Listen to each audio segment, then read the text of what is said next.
Hey, welcome to another episode of Tech Leaders Unplugged.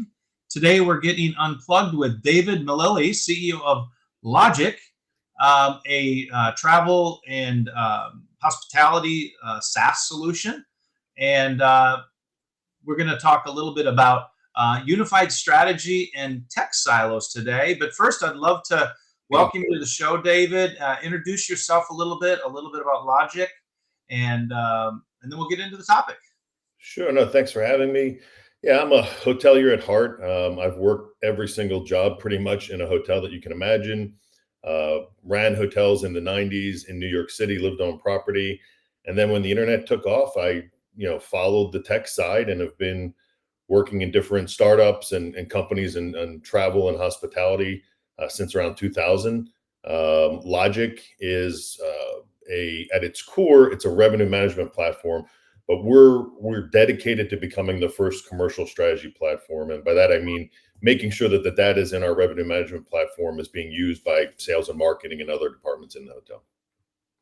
Great. So, unified strategy and tech silos. What, as that topic, tell me a little bit about what interested you in this tagline for the topic, and how it's maybe some of the changes that are occurring have either benefited or challenged technology in the silo situation. Sure. So when I joined LodgIQ in September of 2022, did a lot of due diligence on the company. And as I learned more about revenue management, which wasn't something that I was an expert in by any means, I really just saw that there was such great data that was just being used for restrictions and rates for hotels and not really getting shared across other departments. So probably within my first 90 days, I was on calls with different commercial strategy officers, different marketing companies, trying to say, okay, guys, what can we do? And before we got on air, I showed you this, but I can't disclose what company, but this is kind of our industry. These are all the different systems, and this is for a 50 to 70 property group of hotels. How many different, an ownership group, how many different systems they use? So right now, what we're trying to do is we're saying, look, this data is incredible. Our AI and what we use in our algorithms to predict pricing, to predict restrictions, those are all things that can help the marketing and sales teams. So when we look at the industry or the space right now, what always happens is, the hotel gets stuck and they need help for next week. They need business, they need traffic. It's too late. Marketing can't help them. But if marketing knows that, hey, we're doing great for June, July's a troubled period for us. Let's focus on how we shift our strategies to drive more business in July. We have the data at LodgIQ to help do that. Also, when you look at groups, we leverage our technology to price groups, alternative dates. So these are things that really hotels, they want to do, but again, it's kind of like I say to people, when's the last time you used a physical map to get to your destination? And you don't. You use a GPS. Why do you use a GPS? Because a GPS can get you there the fastest route. It knows where there's an accident. It knows where there's traffic. It gives you alternative routes, but it pulls in all this data to help you get to your destination on time or in the fastest route. Same thing when it comes to our industry and technology. There's all these different silos, and it's very difficult for a revenue manager or a director of sales or someone who's in meetings and events to pull all these data points in and make a real time or an actual decision on that data. So again, our focus has been leveraging our algorithms, our AI or machine learning to make sure that we're making the employees more efficient. So, there's always the joke and people talking about, is AI going to take over everything? Well, we don't think so. We think that AI is going to help enable the hoteliers to do their jobs more efficiently. And that's really where our focus is. That's where every single day we're figuring out how do we make our system smarter. Because think about it, if you just some of the data points that we pull in our system are on the books data, historical data, market data, events data, airline data, comp set data, things of that nature. So how do you pull all these things together to make educated decisions? And that's where we feel there's too many silos. And again, going back to my map, there's so many systems out there. So we're trying to make sure that we're staying ahead and we're truly committed to being a commercial strategy platform. And we don't think any other company has made that commitment, but that is our commitment, and that is what we feel or what we know we are at our core is a commercial strategy platform. So, so as this platform's being developed, and there's a lot of obviously different vendors, Yeah. different data stores, different methods to connect to those data stores, and then you obviously have lots of different security around that, because I'm sure that the data is very sensitive to who the customers are, who's actually in the hotel, right? As much as the celebrities travel under fake names and all that, it still is very sensitive to the average person, right? So as you're modifying, extending the platform, tell me how you stay ahead of the emerging trends like AI, machine learning. When did that come into play? Or was it just a matter of trying to bring data together in a more manageable way to just provide algorithms against that? And then, you said you're kind of unique in the community, but do you worry that there's other competitors coming, and how do you foresee that and try to stay competitive? Yes, I'll work backwards. So competition is always good. It's good for us as a company. It's good for the industry. So, if you're afraid of competition, then you're in the wrong vertical, or you probably shouldn't be in business. You should be doing something else. So, for me, I've always embraced competition. I've always, even as I've been CEO of companies, I've made sure that I've reached out to CEOs of other competitor companies. And again, there's plenty of hotels in the world for all of us to thrive. But to go back to the data and our commitment, there's all these different data points. For us, it's how do you combine them and make something that's digestible. So when you talk about, I think you were kind of starting to open the door for personalization a little bit and kind of getting to know the customer. We've got a long ways to go before we really can do a good job with that. We really need to first understand just our guest in general, let alone that one specific couple. So some of the things that we're starting to do is working with third parties that do retargeting, and they're going to be sharing data with us on who's shopping the hotel, what country they're from, what room type they picked, what rate plan they picked. So we can start to help make better decisions to drive more direct bookings for a hotel. And in exchange, we can give data that shows how some of these companies, marketing companies, are helping drive more direct business, taking it from other segments. And then on top of that, when they target those guests who come back, sending the right message. So I always say you don't want to be trying to discount a room in the first 2 weeks of December in New York City, but you're going to want to discount it in January. So you got to pull different levers to make sure you're capturing that guest. Awesome. And then, given this is a SaaS platform, I'm assuming, right, because you're largely collecting for them data from disparate systems and pulling them into a more cohesive data store. What kind of things do you look at in this crowded market? Even though your particular offering isn't crowded, like you said, there's lots of hotels with very different product models and different approaches. How do you look at the features to make some changes in what you're offering?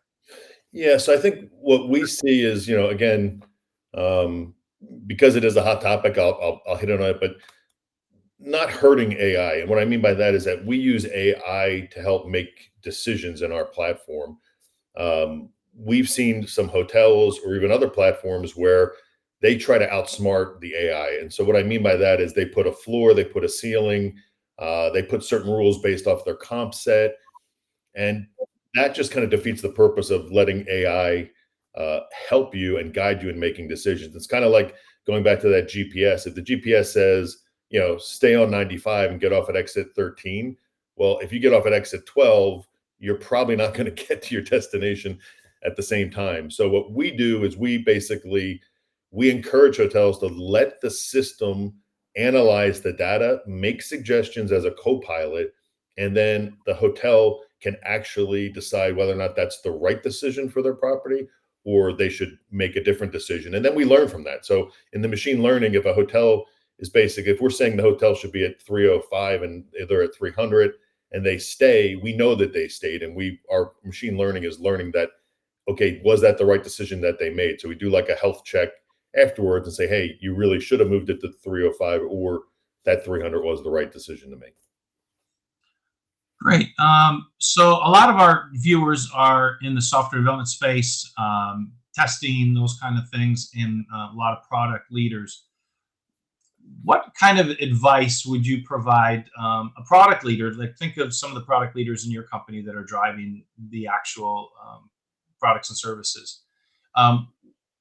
What would you say is an important aspect in your product leaders to build the products that you offer? Yeah, I mean, and this is kind of, Captain Obvious stuff, but you can't let the developers decide how things should look, flow, things of that nature. So through my companies that I've run, our motto has always been our customers build our product. And you got to have a base, of course, and you got to start. But, I was very fortunate because when I built my first company was a booking engine, but I was a hotelier. So I understood how a hotel operated. And what we also did is, the internet was just taking off. We looked at other systems. So, a great example is what I used to do is I used to have my teams, whether it be salespeople, account managers, web developers, we would have a monthly meeting where they'd have to bring something that they saw on a non-hospitality website that they thought made the shopping process or the history or the losing it there, the whole research component of it made it easier for them. And so we would try to take that and then we would try to incorporate it into, let's say, the booking path, maybe the way you could see a room type or you saw the picture of the room and the bathroom and things of that nature. So I think you can borrow and steal in some cases too, but I think keeping a close eye on what your customers are saying is key. And I sat in a meeting when I first got to Logic, and there was a revenue manager who said, "Oh, let me show you this Excel spreadsheet." And I said, "Well, why are you working in Excel?" And she said, "Oh, well, the platform doesn't have it in the order I want." And so right away I said, "Well, what if we just put it in the order you want in the platform?" So just little things like that can really just, really enhance your product if you listen to your customers. Yeah, as they say, eat your own dog food, right? So, or drink your own champagne or whatever. It is very important that you think about using it as to the maximum of your ability to find those sticking points that oftentimes the developers are going to not see because they're obviously working in sections of the site. So in the context of that user experience, a lot of times we do get features passed in through our existing customers, right? And oftentimes it can be opposing. Different customers have opposing ideas, and if you try to, satisfy everybody, it can, clutter the user interface. If you're trying to maintain a consistent one, obviously, when you're a platform like a Salesforce or something like that, you can obviously customize to very, very high details for that specific customer. But I would imagine in your space, you want to have a consistent UI. Tell me a little bit how that, you balance those different inputs and how that affects the experience. One of the nice things that we're doing is we're going to start leveraging some new technologies that are going to enable us to do custom reporting for hotels. A lot of the work we do is, we have users who want to see the data, and everybody wants to see it in a different way. And sometimes you might have a big box group hotel that wants to look at their data one way, and then you might have a small boutique hotel that wants to look at it a different way. So a couple things that we do is we're very big on allowing the hotel to do customized reporting. And then second, we've done a lot of put a lot of features where, if you're looking at rows or columns, the end user can move those and position them the way they want and actually do filters. So this helps a lot. So what's incredible about Logic is we're like a combination of an iPad and a Tesla. So you can give an iPad to a 2-year-old, they can figure it out. They'll use it, they'll be happy. But then again, you or I, our iPad, we're doing much more complicated things. We've got more apps and things of that nature. So that's where we end up going. And then the Tesla analogy is that we allow it, the car can drive itself, or you can have it on Copilot, or you can just drive it on your own. That's the same way we look at the data. If you're a hotel, you can actually do everything manually. You can Copilot, where you look at recommendations, make decisions, or maybe overnight or on weekends, you want the system to be updating rates, restrictions on its own, because you don't have anybody who's looking at that screen. And you talk about users and flexibility. We just launched what we think it's best in breed, but we launched a mobile app. So basically, the hotels, they have their whole platform in the palm of their hand. They can actually change rates. They can actually make restrictions. They can look at their comp set, what's going on in the market. Very slick, very easy to use interface. A couple clicks, swipe, and you've just changed, a week's worth of rates for your property. So, and that was feedback that we got from our users. They wanted something. We all live. This never goes far from us. And so that was something that was really important to us: listen to the users and actually make sure that we were able to give them something they could use on their phone. So that's amazing. So you're not just collecting the data to provide them insights into the data. You actually can use your platform to go back into their system and affect the rates that drive their business. So it's bi-directional. It's not just single direction. Yeah. Yeah, I mean, it's as simple as, right here we've got just you're changing rates. We've got data that's, I'm waiting for it to load, but we've got data that's right in our system right here where hotel can see what's happening. And what's nice is that, again, you don't always have to be the person who's actioning the data. This could be a GM who wants to know what's going on at the property. It could be somebody at a trade show, and somebody inquires about a group, and they can log in. They can go to their phone right there and say, "Hey, yeah, we've got availability." They can even put in the number of rooms, what they need, and get a quote on what that group could be right in their phone. Email it right to the person standing next to them. So, yeah. So you're right. But the key is getting the right data in, and then making the right recommendations with that data. And was that an early part of the roadmap for you to be able? Because obviously it's less risky when you're just collecting the data and you're analyzing it and providing it, and then they have to actually do the action in their own system. You're not driving that. To actually then ask, hey, we want to have a feature that goes in and actually modifies your data. That is a big ask for your customers. Did that take a while to get to that point where you could actually push data back into their system? Or was it something from the beginning you guys said, this is so important, we need to make this part of the core? Well, what the key is, when we go back to the manual Copilot, fully automated, the hotelier has the decision. So nothing, if they don't want something to automatically happen, they can set the system up where they make the decision. So they'll see it first, and then they'll decide on the decision. And they love that, because the last thing you want to do is, be going back. I mean, look, our industry, for better or for worse, if you started to break it down, you'd say, okay, you got the property management system, and you say, okay, well, is that where I'm going to manage my rates, my availability, distribution? No, I need a CRS. Then the internet took off, and there was rate parity issues. So now the channel managers came out. So, I mean, and I'm just touching on three of, the hundreds of different, systems that are at the hotel. So we make it's much more simple in our system to make a rate change or to put a restriction on a room or the entire property than any of the CRSs.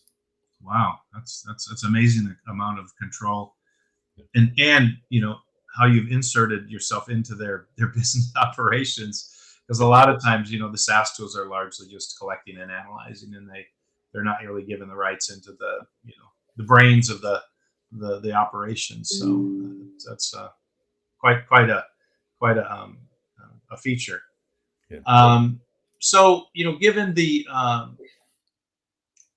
as you work with your product teams and stuff, and the engineering, testing, and product managers, can you think of a particular story or success that that collaboration was really instrumental in? Because a lot of times even those become, testing is separate from the product development, and then the product managers are largely the taskmasters driving the features in that are, in the backlog and those kind of things. I think when all three of those groups come together, at least in my delivery world, um, that's where the synergy and the efficiencies come. Can you think of how your teams have come together? And how about remote? I mean, with COVID and all that stuff, with people not working in the office. Yeah, so we're the byproduct of COVID. I mean, we're pretty much we have one small office, everybody else is remote.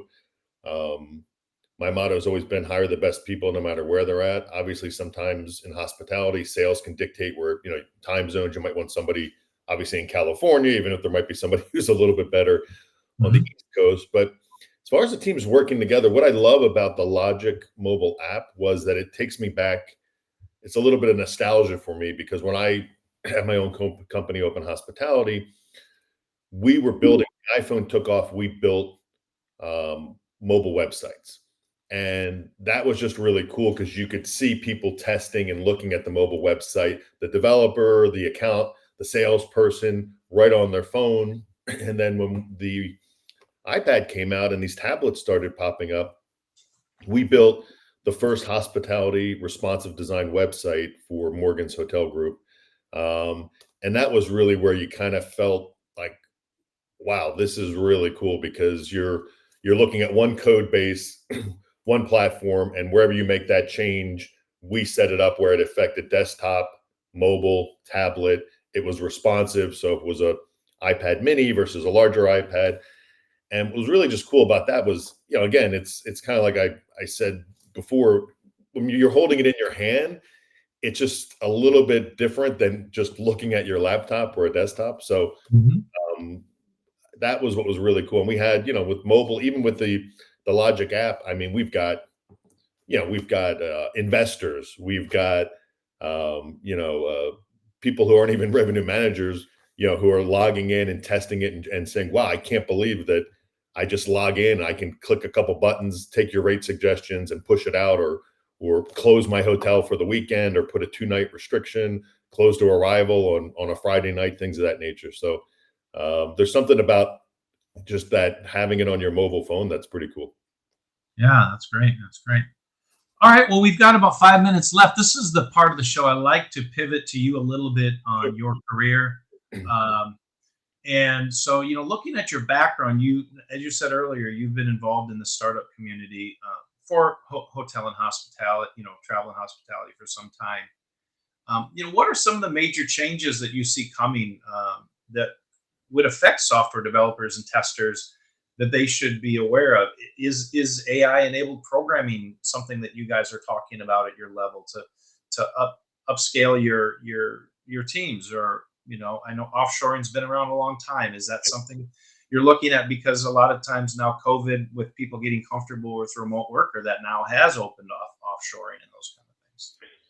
Yeah, and we have a fairly a good sized team in India. We've got excellent talent there.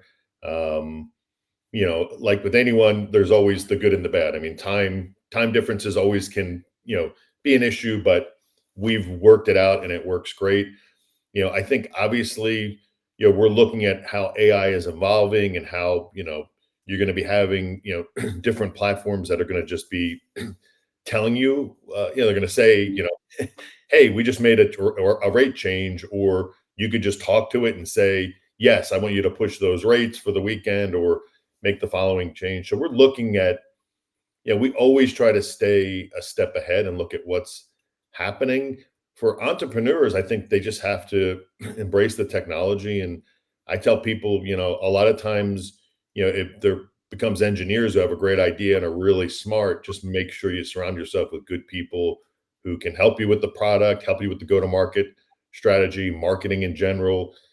and things of that nature, and make sure your finances are in order, because one of the biggest things is startups tend to really go cheap on finance, and then their books are a mess when they go to raise additional capital or even their seed round. Another point too, I saw in your profile, you were a long time a professor at New York University.